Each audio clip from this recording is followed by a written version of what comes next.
When the society is denied the right to live the life it believes in, it has no choice but to become an outlaw.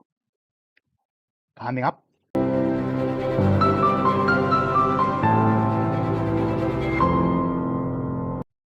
Kenyan President William Ruto met with a shocking act of public defiance when someone from the crowd threw a shoe on his face when he was making a speech.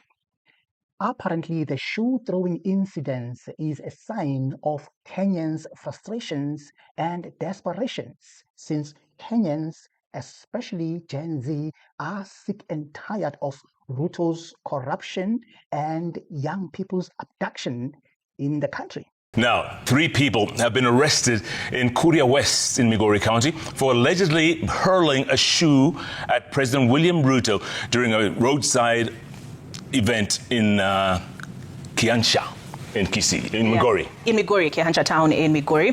The incident, which momentarily disrupted the rally, has sparked fresh concerns over the president's security, particularly during open sunroof engagements.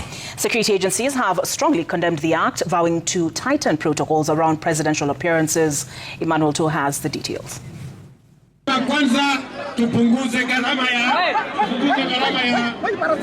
In the 5-second clip captured a few moments before and after the incident, a shoe is seen flying, hitting the president on the face, momentarily disorienting his speech as he addressed a charged crowd in Kehancha area, Suna West constituency, Migori County. Tupunguze gharama. Ngojea. The president's security detail moving in speedily to protect the head of state, who stood his ground on the podium, where he continued to call for calm. The situation sending the crowd into a frenzy, with the gathering turning chaotic for a few moments. The president, who was addressing the crowd after launching an affordable housing project in the area, was explaining the steps the government had taken to reduce the cost of farming in the county before the shoe landed on his face. Tulisema tupunguze gharama ya mbolea. Ni kweli ama si kweli? Si tulisema tupunguze gharama ya mbolea? Hiyo ngojea, wachana nao wananchi. 3 individuals captured around the area of the incident have already been arrested and are being questioned over the security incident. A security officer who requested anonymity due to the sensitivity of the case told Citizen TV that investigations are ongoing and that more suspects are being pursued. He added that preliminary findings suggest the incident may have been politically motivated and possibly premeditated ahead of the president's visit. The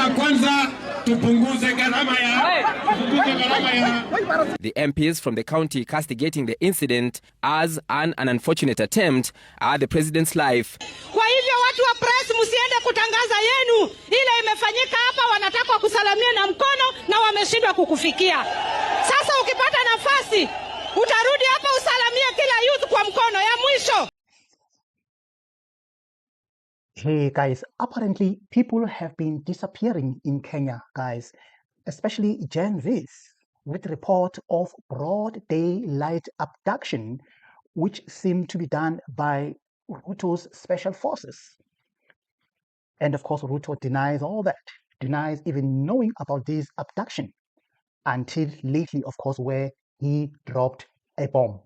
Now, President William Ruto maintained that there were no abductions carried out by security agencies during the recent anti-government protests in the country, saying he has not received reports on the same.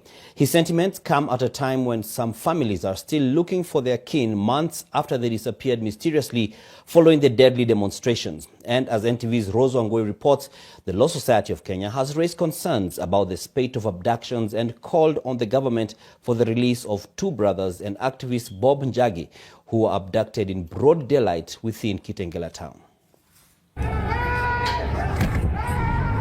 There are several cases of abductions that were reportedly carried out in broad daylight by armed people in civilian attire. During the Gen Z-led anti-tax protest, dozens of people took to the streets. Tens were killed. Some, however, never returned home because they were abducted by people believed to be police or state agents. Speaking during a town hall session in Kisumu, President William Ruto said he was not aware of any abductions, challenging any family whose kin went missing under unclear circumstances to forward their names to the government for action. If there is a family, any family, that their child or their friend or their relative went to a demonstration, whether it is last year or this year, and never came back, I want to know the names, because I will take firm and decisive action. Because as I talk to you today, I don't have a single name of somebody who has been abducted or disappeared. The head of state said he stands by the commitment he made to deal with cases of abductions and extrajudicial killings. I do not want a situation where a Kenyan disappears. There were days when people were found 20, 30 in the Vayala here, executed. I want to promise you and to promise the people of Kenya that under my administration, there will be no Kenyans in Vayala or any other river or in any other place. Ruto's sentiments come at a time when the Law Society of Kenya has raised concerns about the spate of abductions. In a statement, LSK is calling for the release of two brothers and an activist who were abducted within Kitengela town.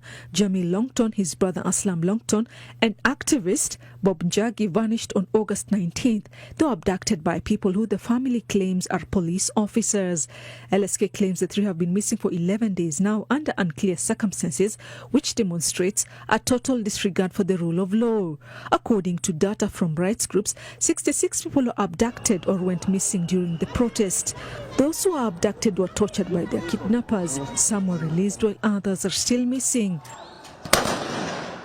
Meanwhile, human rights activist groups said they will send a delegation to State House on September 4th to present a list of those killed and disappeared to the president in efforts to stop extrajudicial killings and enforce disappearances in the country. The Kenya Human Rights Commission has also condemned President William Ruto's recent marks denying any knowledge of police abductions during anti-government protest, calling his comments a blatant lie.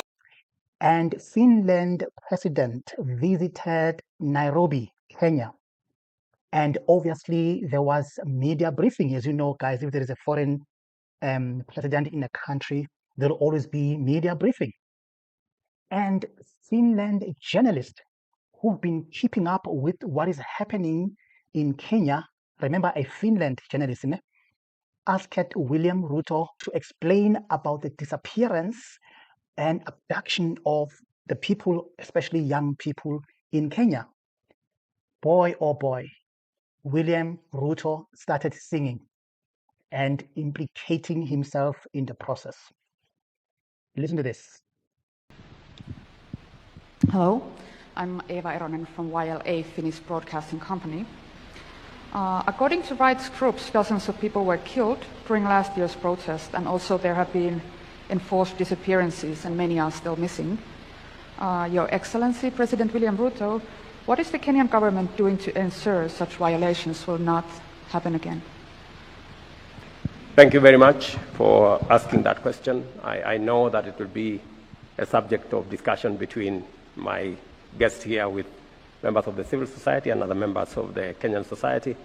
The statistics are arguable this way or the other way, but that does not take away from the issues that have been raised around what happened on the dates you have mentioned.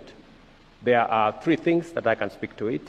Number one is that there is an accountability mechanism to make sure that that situation is attended to and a proper accountability mechanism is put in place. That's number one.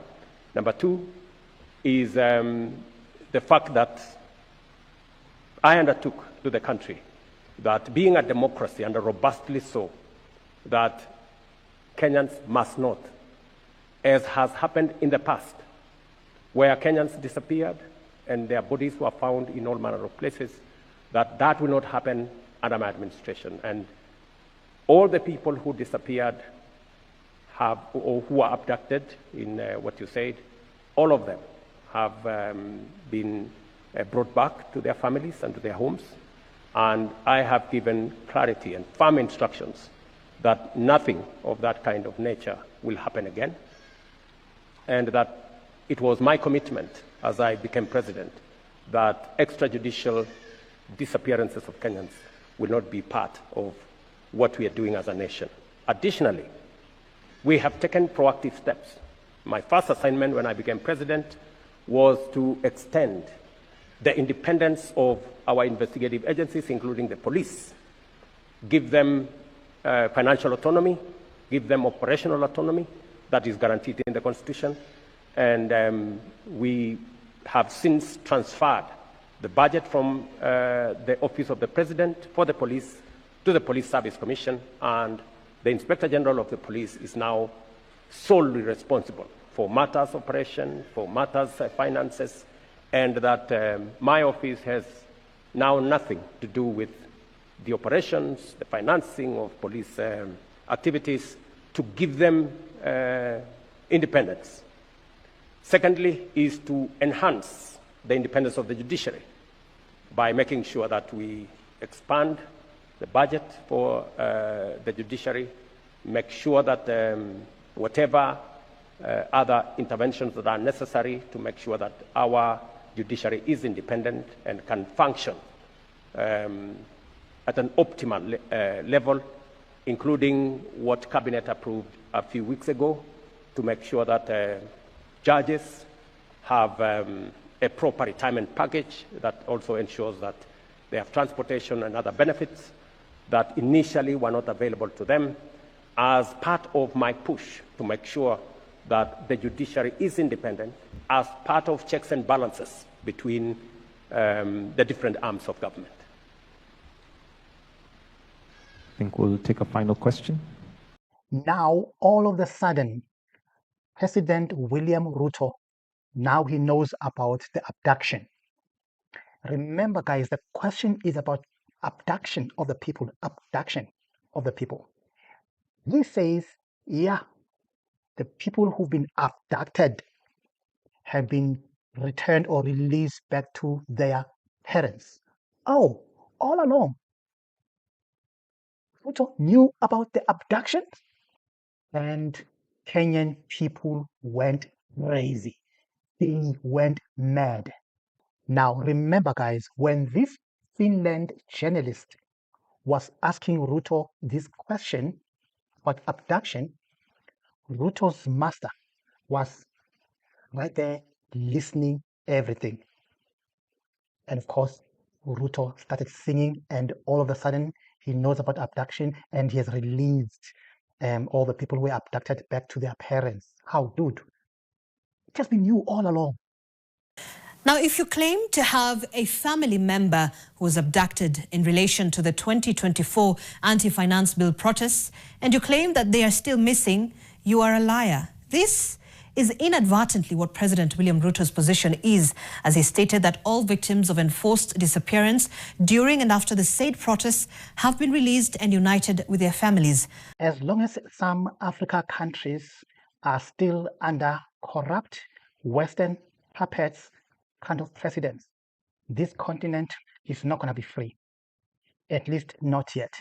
And more shoes are still going to fly. What do you think? Let me have your comment below. And of course, if you are coming for the first time, don't forget to like, share, and subscribe.